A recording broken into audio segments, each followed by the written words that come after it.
Assalamu alaikum, dear viewers. Welcome to today's video. Today we're going to talk about India. BJP, RSS, BJS, what do they have in common? India is globally known for its history, for its spices, and for Bollywood, a country with 1.42 billion population. That's the same as 17.72% of the world's population. So it's a big country with a huge economy. Currently, it's the fifth biggest economy in the world, and it is predicted that by the year 2031, India is going to be the third biggest economy in the world. So after China and the USA, India has, in the past decade, have an average annual growth of 7%. It also has a promising IT sector. If we look to the Indian history, a lot has happened. Our religion, Islam, has had a huge impact on the Indian culture. Islam has influenced India, but it is also a myth which is proven that Islam was spread by force in India. Islam came to India by trade, not by force. And of course, later on, there were Muslim rulers ruling India for centuries. And Bollywood has made some movies about them, not so accurate movies, but yes, they have made films about them.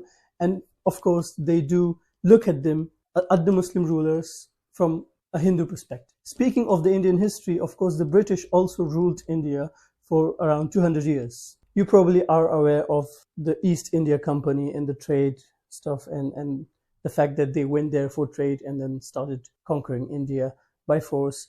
And eventually the British were kicked out. Though the British left India, but Islam, when it came to India, it was not an occupying force. Islam came through trade to India, and Islam and the Muslims of that time became Indian.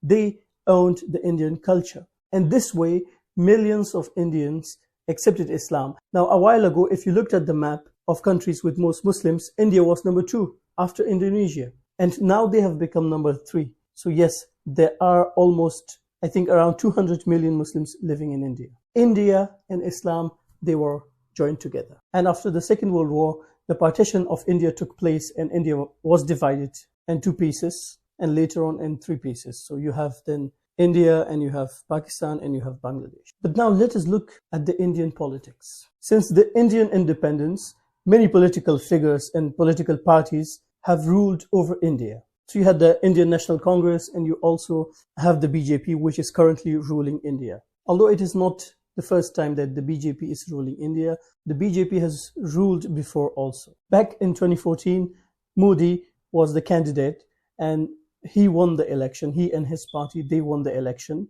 and they defeated the Congress. So Modi, with the support of Hindu nationalists, won the elections, and this way the BJP came for third time to power. But the BJP, the RSS and the BJS, like these are the terms we hear a lot when we talk about India or Indian politics. But let us look at them. What do they mean? What do they stand for? Don't forget the Hindutva. Like Hindutva is the ideology. It is the ideology of the BJP. So we have to look back in history and see what happened and what created the current political climate. So there was a name called Vinayak Damodar Savarkar, and this man had a lot of admiration for Adolf Hitler, the Adolf Hitler from Germany. Savarkar supported the policy of the Nazi Germany towards the Jews, and he in a way wanted the same policy towards the Indian Muslims and other minorities. So maybe if Savarkar had gotten the power, he would have created another Holocaust in human history for the Muslims, for the Indian Muslims. So this man, Damodar Savarkar, when he was in prison in 1923, he wrote something what we today know as Hindutva. It was titled as Hindutva, who is a Hindu. So now in the 20s, we had this man, Vinayak Damodar Savarkar, the creator or the brain behind Hindutva. Now this same man, he influenced another person. That person is called Keshav Baliram, and he created a Hindu nationalist right-wing organization called the RSS, or Rashtriya Swayam Sevak Sangh, meaning National Volunteer Organization. So later on in the early 1950s, the political wing of the RSS created the BJS, or the Bharatiya Jana Sangh, meaning Indian People's Association. Now at that time, the BJP did not exist. So those people tried to come to power, things did not work out. they created another organization. One of the famous members of the RSS, called Nathuram Godse, he assassinated Mahatma Gandhi. Yes, the same Mahatma Gandhi India is known for in the West. So you really have here a right-wing extremist Hindu nationalist organization. They even go as far as to kill political leaders. It was not a political organization. So in the early 1950s, its political wing, the BJS, was established. They tried, could not create a government. So these right-wing politicians, they came together, formed another political party. That also did not work. And this paved the way for the BJP in the 1980s. The BJP is currently today the world's biggest political party, not just in India, but in the entire world. It is the biggest political party with over 50 million members. When we talked about Damodar Savarkar, the creator of Hindutva, who influenced the person who created RSS, and then the BJS was established, and later on the BJP was established. And you might say that, okay, it is something of the past, almost a century ago, and it is no longer relevant. Okay, he maybe have been an extremist person, but even today, something that recently took place, a right-wing, a far-right British organization, the EDL, its famous person, Tommy Robinson, he was interviewed by an ex-spokesperson of the BJP, which is currently ruling India.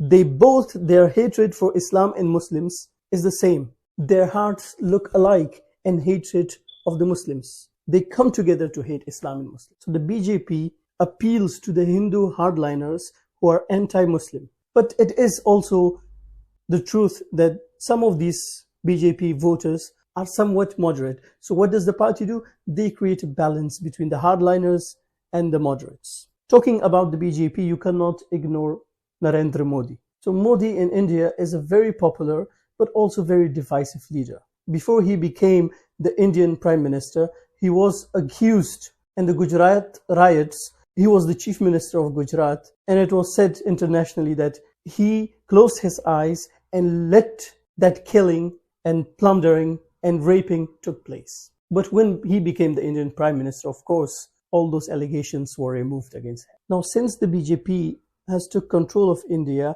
there have been many attempts to rewrite the Indian history. So the BJP is working with RSS together to promote globally and nationally India as a Hindu national country. And attempts to rewrite the history, entire chapters have been removed from textbooks. Historical facts have been changed in one way or another. And all these attempts to rewrite history, they are just part of a broader agenda that works for the marginalization of minorities and wants to establish Hindu supremacy. Since the BJP has been in power, in 2019, they took the special status of Jammu and Kashmir, and that raises concerns about treating Indian Muslims as second-class citizens. Jammu and Kashmir are the Muslim majority regions, and they had somewhat autonomy under that special status, but it was removed, and experts believe that this will create a Palestine-like state in the Jammu and Kashmir region. Another problematic thing that the BJP did was the Citizenship Amendment Act, which allowed Hindus who were settled in India before 2014 and gave them Indian citizenship, but this law was not implemented for the Muslims. So you see that Muslims were here being treated as second-class, I cannot say citizens, but maybe second-class humans or something. And of course, it all brings a lot of intolerance with it. Since the BJP has come to power, the intolerance in India has grown exponentially. You know, a famous Indian actor, he had remarked somewhere that many years ago that he had said that India has become intolerant, and he and his wife were thinking that they should maybe leave India. And they made a huge controversy of this. Now, these were the words of a Muslim actor in India, who many will not see him as a practicing Muslim. If he is feeling that way, what about the ordinary practicing millions of Muslims living in India?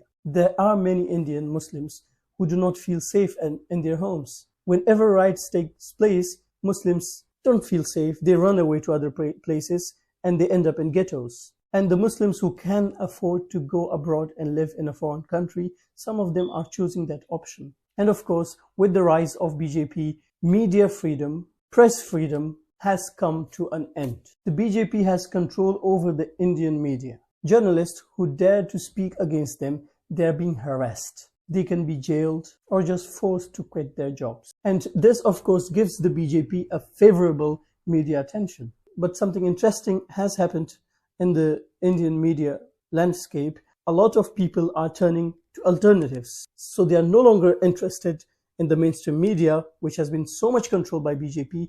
They are just turning to YouTube, to internet. And that's the reason why you see a rise in the current affairs YouTubers. People are turning to YouTube because they are tired and sick of the misinformation, the disinformation, and the malinformation which is there. India, the biggest democracy in the world, it banned a documentary made by BBC about Modi because they could not tolerate the faults, the mistakes, the evils of their leader to be exposed. And this all leads to one thing. India has entered in a state of unapologetic Islamophobia. The Hindu hardliners, they are making lives of ordinary Muslims miserable. And in many cases, these harassments turn into deadly attacks against Muslims.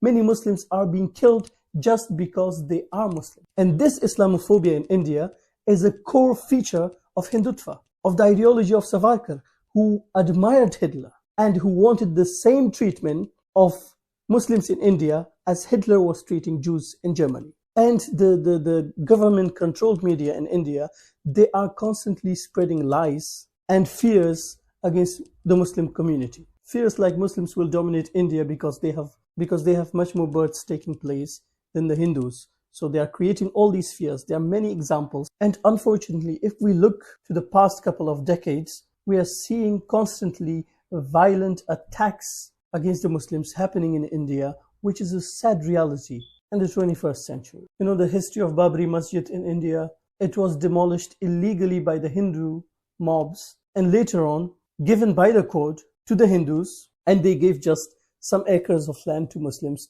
to build another masjid. So they demolished this mosque, they gave it to the Hindus, and they said to the Muslims, go build another mosque over there. And all these riots, all these violent attacks against Muslims are many times regarded as attempts of ethnic cleansing or attempts of genocide of India's Muslim population. And that violence against Islam and Muslims is not just limited to India. Even the supporters of the RSS, the BJP, living abroad are creating problems for the Muslim community. In 2022, there was a cricket match in England between Pakistan and India.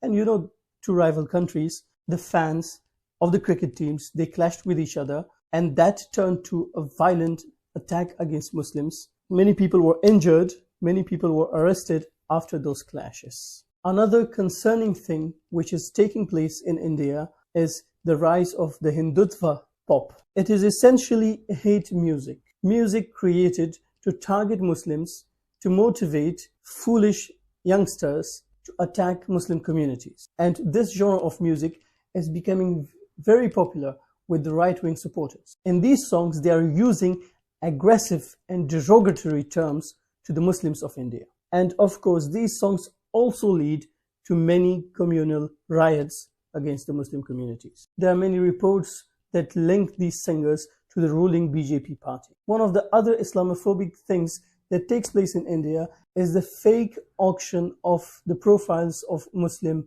women. So they just pick a popular Muslim female, they create fake auctions just to disrespect her and her religion. And as with a lot of other things, the government's response is always very slow. Another violent and Islamophobic thing that is taking place in India is the cow gangs or the cow vigilantes. Now, in the elections, Modi always promised protection to the cows, and that emboldened these groups, these cow vigilantes, to take the law into their own hands. So whenever they hear a rumor of a Muslim eating beef, they just go and beat him. And in some cases, they even kill people. If you look at it carefully, their aim is not to protect cows, but they're just using this as an excuse to target Muslim communities, to spread fear, to spread hatred, and to fuel the Hindutva ideology. They're also spreading conspiracy theories against Muslims. They say that many Muslims pretend to be Hindu,